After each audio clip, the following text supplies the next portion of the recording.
Hi everyone, we are back in No Rest for the Wicked. I had to make a follow-up video because I made a first impressions video. I don't know if you guys watched that or not, but now I have over 20 hours into the game. And what's funny is when I looked up playtime for this game, the playtime that I saw put it at 20 hours to finish the game.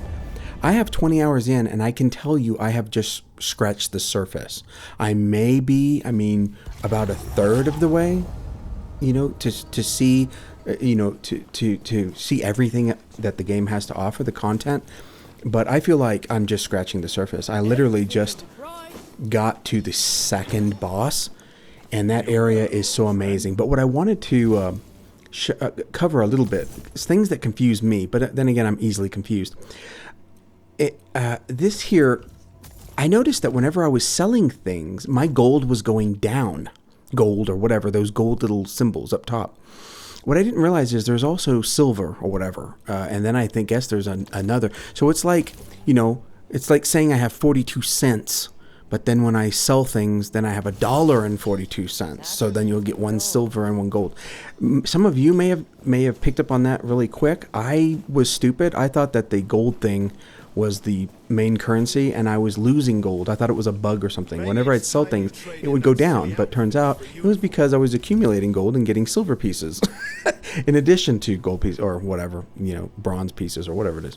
The other thing is it took me a while to figure out where I can store all my crap because I was going crazy. And it's not, it kind of, it doesn't really give you a good indicator as to where you can store your crap. Now, you end up getting houses in this, which I think is awesome. I can't believe between the day-night cycles and dynamic weather, and you also can buy multiple houses in different areas. That's amazing. But once you unlock this, what is it called? The Rookery or whatever, you have this, okay?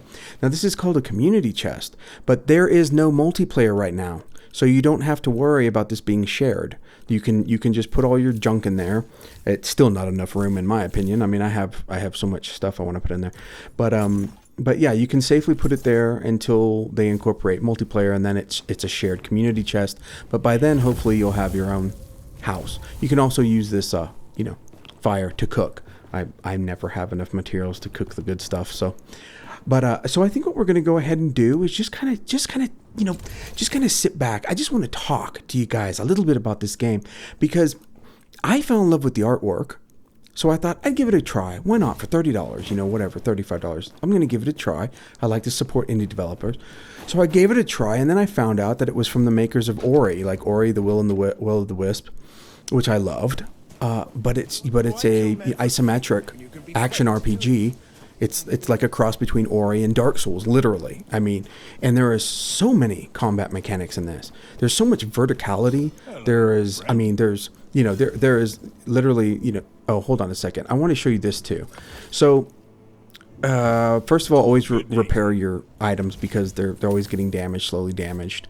But the other thing I noticed is that, I didn't know I could upgrade my weapons early on. And every time I went to, he said he needed gold, what is it called? Copper ingot. Well, let me go ahead and do this real quick. It drives me nuts. I don't like the way my armor looks right now, but you know what? It's pretty good armor for a low level. So say you want to upgrade this, and it says you need, see right there, it says weapon shard and a copper ingot.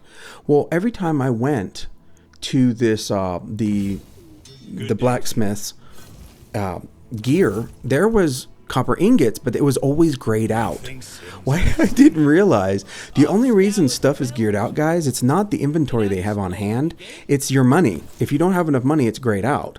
Well, there's another thing. Maybe that's common sense to you, but I'm just an idiot sometimes. But also this guy, if you need weapon shards or little things like that early on, he has them, so you can buy them. Now stuff does run out. They do have limited inventory, but yeah, you can get a lot of supplies if you have the money. Some of them won't run out. I don't know if it's infinite or what. Some of them, the items do seem to run out, and others don't. These I love these sisters. I just had to stop and listen to them. What's so awesome about this game is as you progress, they don't, this guy always seems to scream the same thing. He says one or two lines, but as you progress, the NPCs change their dialogue. Like it's worth it to just stop by as you experience new things in the world and level up and just talk to these NPCs because they say new things, and some of them are just the narration. Look at this, guys. When I saw this, what I'm going to try to do is get to the entrance of this area and just show you, in case you haven't, if you have seen, I guess, I don't know, that's not really a spoiler, is it? But because this is like one of the first quests you get, I just have put it off because I've just been exploring and experiencing the game. Oops. Okay, see, that's what Scott does. I mean, not only did I fall and die, but then they just blasted me with fire and really made sure I was gone. But I just want to show you because to me it's so beautiful, and if you haven't seen it, and or if you're on the fence about getting this game, when I saw this, when I walked into this area, by the way, you can kick those big things over. The amount of destructible things and things you can interact with in this, and the amount of mechanics and the particle effects, so many, like just animations and particle effects. It's so beautiful. But look at this. Oh my gosh. I mean, YouTube videos with its nasty compression does not do this game justice. But look at this. I came to this and I'm like, what do I do? Wow, this is a pretty view, but you know, what do I, oh, that's cool. That's cool. I need to check out that. Look what you can do. Look at this. The verticality is insane in this.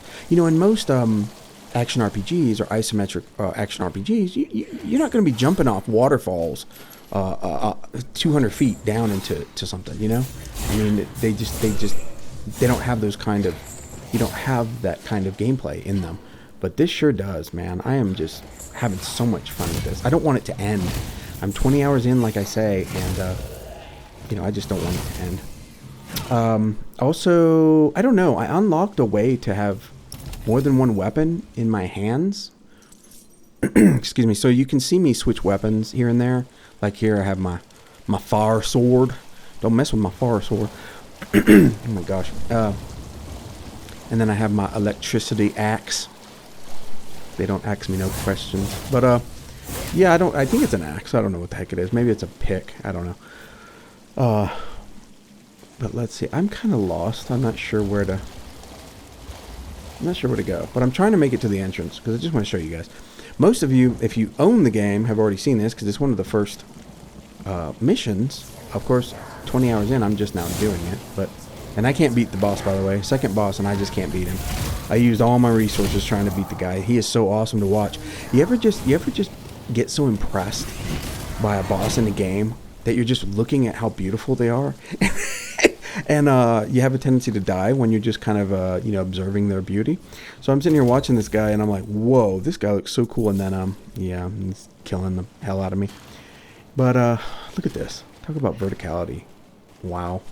I just love it.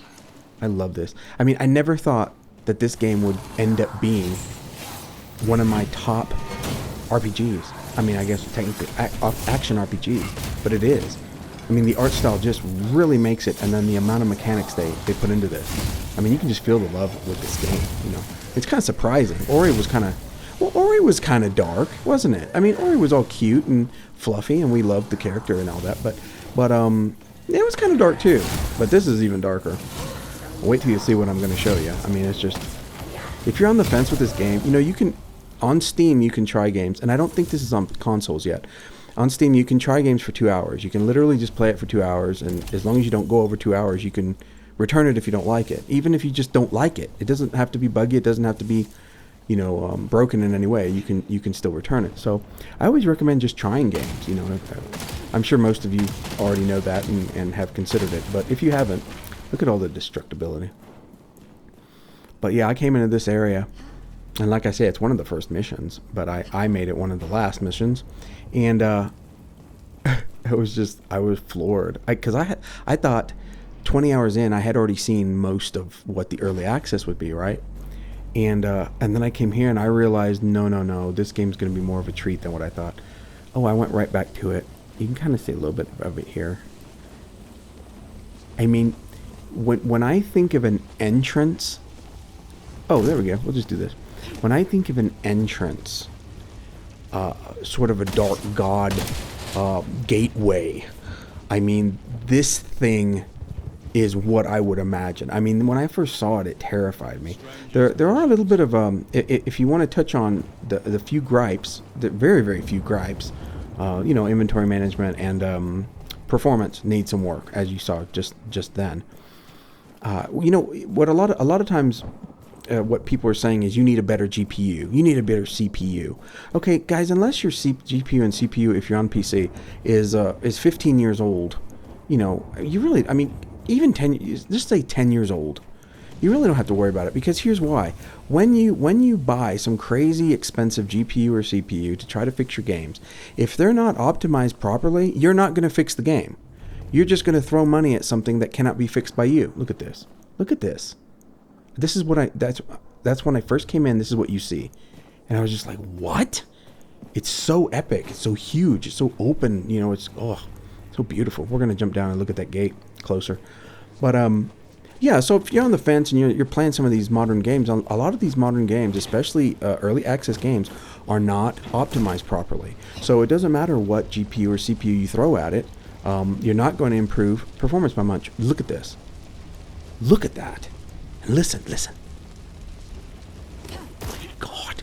I first saw this and I was like, what? Because they kept talking about this entrance, and your character's gods, behind this door. I don't know, something, whatever. I didn't catch everything.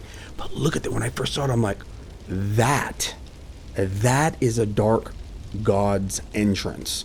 This is like, oh my gosh, it was just so creepy. I was like, this game is so awesome, because I never expected more huge environments. I don't know, and there's so much more to even discover. What is he saying? For nearly a century, House Bolin has sat at the head of the Empire's table. No why, not the church and its eerie little minions. Rather the blood and sweat of its finest knights. With any luck, we'll be back on the mainland soon without expending too much of either. Okay. What was his name? Primus something?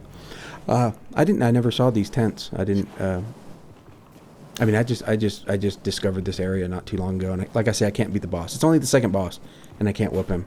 So what is he called? Something like the twin something, I don't know. And he just decimates me. Oh my gosh, but he's so awesome to watch. But yeah, guys, no rest for the wicked. I highly recommend, if you like action RPGs and you liked Ori crossed with Dark Souls, I highly recommend checking out this game.